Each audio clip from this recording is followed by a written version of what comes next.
నమస్తే. ఇన్నాళ్ళు నన్ను సపోర్ట్ చేస్తూ, ఎంకరేజ్ చేస్తూ మీ ప్రేమని నాకు అందిస్తున్న ప్రతి ఒక్కరికి కృతజ్ఞతలు. అలాగే ఈ వీడియో కూడా ఖచ్చితంగా మీకు ఉపయోగపడుతుంది. లైక్, షేర్ అండ్ సబ్స్క్రైబ్ చేసి మీ సపోర్ట్‌ని నాకు అందించండి. అలాగే ఈ వీడియో పట్ల మీకున్న అభిప్రాయాన్ని కామెంట్ సెక్షన్‌లో కామెంట్ చేసి తెలియజేయండి. ఇప్పుడు వీడియోని చూద్దాం.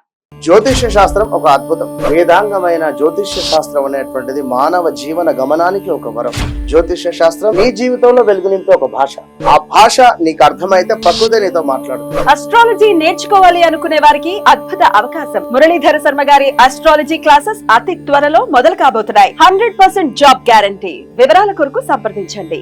నమస్తే, వెల్కమ్ టు అవర్ ఛానల్. నేను పద్మిని. ప్రస్తుతంతో పాటు ప్రముఖ ఆధ్యాత్మికవేత్త, జ్యోతిష పండితులు, అమ్మవారి సేవకులు, దత్త గణపతి ఉపాసకులు మురళీధర శర్మ గారు మనతో పాటు ఉన్నారు. మాట్లాడదాం. మురళి గారు నమస్కారం అండి. మహాదేవ శ్రీమాత్రే నమః. ప్రాబ్లమ్స్ అనేవి డెఫినెట్ గా అందరికీ ఉంటాయి. ప్రాబ్లం లేని లైఫ్ అంటూ ఉంటుందా? ఎవరికీ ఉండదు. ఉండాలి కూడా. ప్రాబ్లం లేకపోతే లైఫ్ బోర్ అయిపోతుంది. కాకపోతే తట్టుకునేటటువంటి శక్తి కూడా కావాలి. ఎవరు అనుకుంటారు నాకు ప్రాబ్లమ్స్ వచ్చేయాలని? ఎవరు అనుకుంటారు? ఎవరు అనుకోరు. సో ఈ ప్రాబ్లం లేకుండా ఉండాలి లైఫ్. ఒకవేళ ఉన్నా తట్టుకునేటటువంటి పరిస్థితి ఉండాలి. దానికి భగవత్ అనుగ్రహం ఉండాలి. ఎటువంటి పరిస్థితుల్లో మరి భగవత్ అనుగ్రహాన్ని పొందాలి. ఈ హర్డల్స్ ఏవైతే ఉన్నాయో, కష్టాలు ఏవైతే ఉన్నాయో మెల్లిమెల్లిగా అవి తీరిపోవాలి అని అంటే చిన్న చిన్న రెమెడీస్ తోటే పని అయ్యేటటువంటి పరిస్థితి ఉంటుంది. స్మార్ట్ రెమెడీస్ అని అంటుంటారు. అట్లాంటివి ఏమైనా ఉన్నాయండి కష్టాలను తీర్చడానికి? ఖచ్చితంగా. అయితే ముందుగా వాస్తవానికి కూడా జాతక పరిశోధన అనేటువంటిది చాలా అవసరం ఇక్కడ. ఎందుకు అంటే నడిచేటువంటి దశ ఇంపార్టెంట్. ఏ దశ జాతకాలు ఏవి లేవు అనుకుంటే కొన్ని రెమెడీస్ అనేటువంటిది వర్తిస్తాయి. జాతకాన్ని బట్టి ఇప్పుడు మొన్న ఎక్కడి నుండి అంటే ఇదమ్మా మహారాష్ట్ర బార్డర్, మహారాష్ట్రన సంథింగ్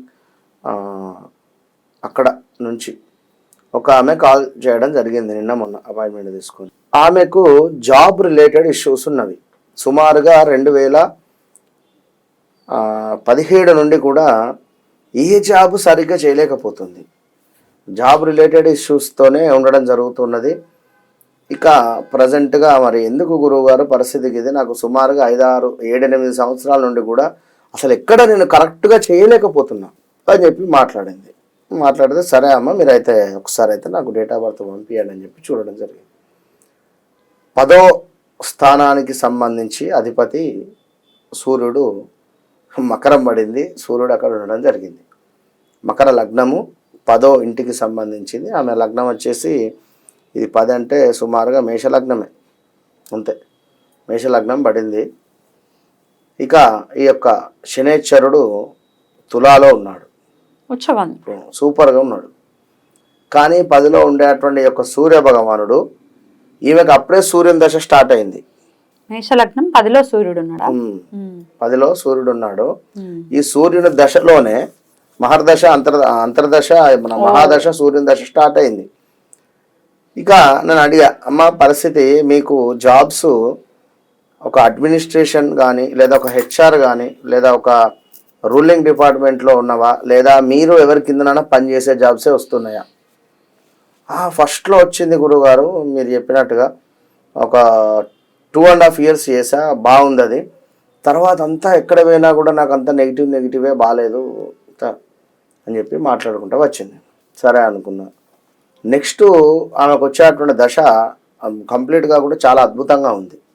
దాన్ని బేస్ చేసుకొని అయితే ఈ యొక్క సూర్యుని దశ ఇక దగ్గర సుమారుగా కూడా అయిపోతుంది. ఇక కంప్లీట్గా ఇప్పుడు 2025 జనవరి నుండి చంద్రుడు స్టార్ట్ కాబోతున్నాడు. ఈ చంద్రుడు ఆమెకు అద్భుతంగా 3లో 2లో ఉంది, 2లోనో 3లోనో ఉంది. మొత్తానికైతే 2లో అయితే వృషభంలో పొందింది. తనకైతే ఉంది, బాగానే ఉంది ఆ దశ పీరియడ్. చంద్రుడు ఓకే.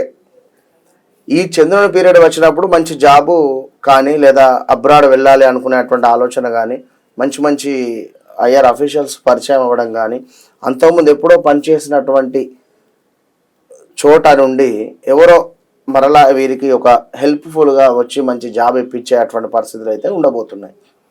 చెప్పేశా, అమ్మ కమింగ్ సూన్లో మీకు 2025లో అద్భుతమైనటువంటి జాబ్ రాబోతూ ఉన్నది ఖచ్చితంగా కూడా అద్భుతమైన జాబ్ రాబోతున్నది, ఆల్ ద బెస్ట్ అని చెప్పిన. ఏకదమ్ షాక్ అయింది ఆమె. గురుగారు నిజమా అన్నది. మొత్తం షాకింగ్ అయిపోయింది. అవును ఖచ్చితంగా రాబోతున్నది, రాసి పెట్టుకొని డైరీలో అని చెప్పిన. అంతే. ఇప్పుడు నేను కూడా చాలా మందికి కూడా 100లో 75% కూడా వారు చెప్పకముందే, వారి సిచ్యువేషన్ ఏదైతే ఉందో వారు చెప్పకముందే చెప్తూ ఉంటా. వారు ఇప్పుడు నిన్న కూడా ఎవరో సుజాతన ఎవరో తీసుకున్నారు కదా, ఆమెది కూడా గురువు గారు చెప్పాడు, మీరే చెప్తారు కదా, ఎందుకంటే ఆవిడకి డేట్ ఆఫ్ బర్త్ లేదు. అంటే ఇక్కడ నేను అనేది ఏంటి అంటే కొంచెం అర్థం చేసుకునే విషయము, మనకు ఇక్కడ నొప్పి అని చెప్పి డాక్టర్ దగ్గరికి వెళితేనే ఓకే ఎప్పటి నుంచి వస్తుంది, ఎట్లా వస్తుంది, ఇది కనెక్ట్ అవ్వడం వేరు. డాక్టర్ కదా నాకు ఎక్కడ నొప్పో చెప్పండి, ఇది ఓవర్ ఎక్స్పెక్టేషన్. అయితే ఎవరైనా కూడా నేనేమంటున్నా అంటే ఇక్కడ పాస్ట్ ఏదైతే ఉందో, ప్రజెంట్ సిచ్యువేషన్ ఏదైతే ఉందో, మీరు ఎందుకు ఫేస్ చేస్తున్నారు, ఎన్ని రోజుల నుంచి ఫేస్ చేస్తున్నారు, ఇది ఇట్లా ఎన్ని రోజులు, ఇంతే క్లియర్ కదా. మీకు కావాల్సింది అదే కదా. నాకు జాబ్ గురించి సమస్య, ఓకే మీరు జాబ్ గురించి ఇప్పటి నుండి మీరు ఇబ్బంది పడుతున్నారు, రేపటి రోజు ఈ టైంకు బాగుండబోతున్నది, అంతే. నిజమా, కరెక్టేనా అంటే ఇక అది దీనికి సంబంధించే పాస్ట్లో మీకు పలానా సమయంలో పలానా టైంలో మీకు ఇది అయింది కదా, అవును అయింది, అది ఎట్లయితే అయింది నిజమో ఇది ఇట్లా అవుతుంది, నిజమా కాదా? ఇక అంతే అంతే. ఇప్పుడు వారి నోటి నుంచే వారికి ఆన్సర్. కనుక ఎలాంటి ఇబ్బందులు ఉన్నా ఎలాంటి సమస్యలు ఉన్నా కూడా ఇంట్లో ఒక రాగి ఈ ఉద్యోగానికి సంబంధించింది కానీ ఏదైనా ప్రాబ్లమ్స్ సాల్వ్ అవ్వాలి అనుకునేటువంటి వారు ఒక చక్కటి రాగి చెంబు తీసుకోవాలి. మనకు ఎర్ర చందనము అంటే ఇక మళ్ళా పుష్ప ఎర్ర చందనం అని కాదు కానీ ఎర్ర చందనం ఇంత ముక్క దొరుకుతుంది మార్కెట్ లో, చిన్న ముక్క, కాస్ట్లీ ఉండొచ్చు, అది కొంచెం కాస్ట్లీ. చిన్న ముక్క తీసుకోండి, తీసుకొని ఎర్ర చందనం 1 ఇంచు తీసుకొని చక్కగా కూడా దాన్ని అరగియండి. కొంచెం అరిగించేసి ఆ పొడి కానీ ఆ పేస్ట్ని కానీ తీసి ఈ యొక్క రాగి చెంబులో వేయండి. వేసి చక్కగా కూడా వాటర్ పోసేసి ఫుల్గా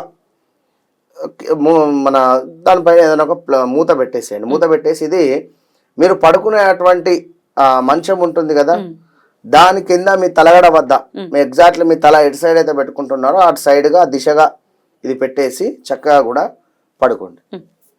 తెల్లవారు లేచిన తర్వాత చక్కగా స్నానాది కార్యక్రమాలు చేసుకొని దీనిని తీసి చక్కగా కూడా తులసి కోటలో ఆ యొక్క వాటర్లో వేసేటువంటి ప్రయత్నం, అదే తులసి చెట్టుకు నీరు పోసేటువంటి ప్రయత్నం చేయండి.